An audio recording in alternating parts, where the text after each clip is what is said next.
منافع کوي دا ظلم دی دا جبر دی دا زیاتی دی د حکومت کار خدا دی چې دا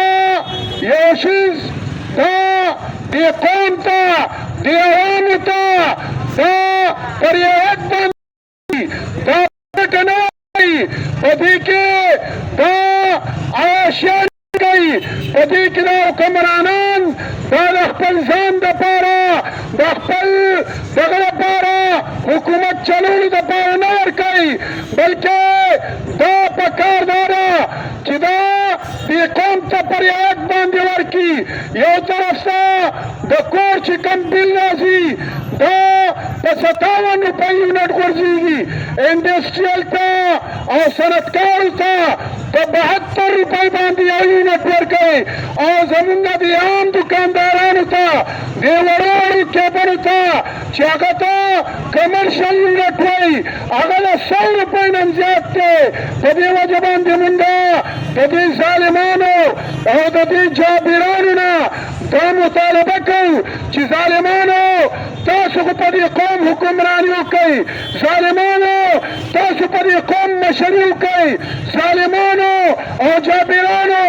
تاسو په دې قوم دلته خپل قیادت او خپل حکمراني دلته پر عوامو پر غریبانو باندې وکئ او د دې ځای د دې قوم په نوم باندې د IMF نه تاسو قرضې واخلئ اربونه ډالره تاسو قرضې واخلئ او بیا بهر دې لندن ته او امریکې ته او دوبۍ ته او بهر ملکونو ته منتقل کوئ په دې وجه باندې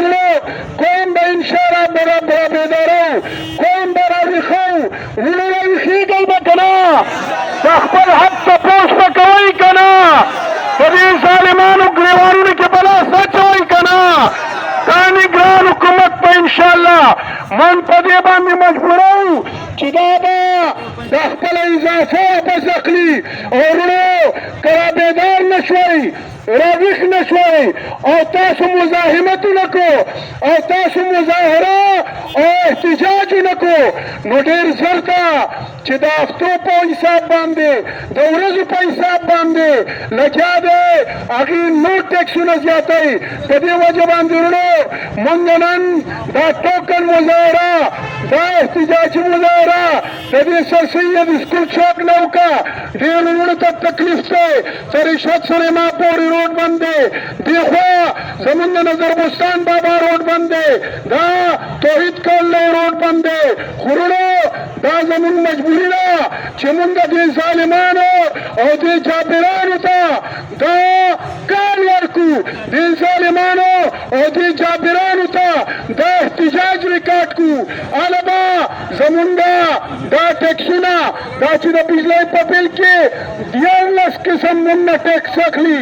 14 قسم ټیکس اخلي دا به انشاءالله مونږ واپس کوو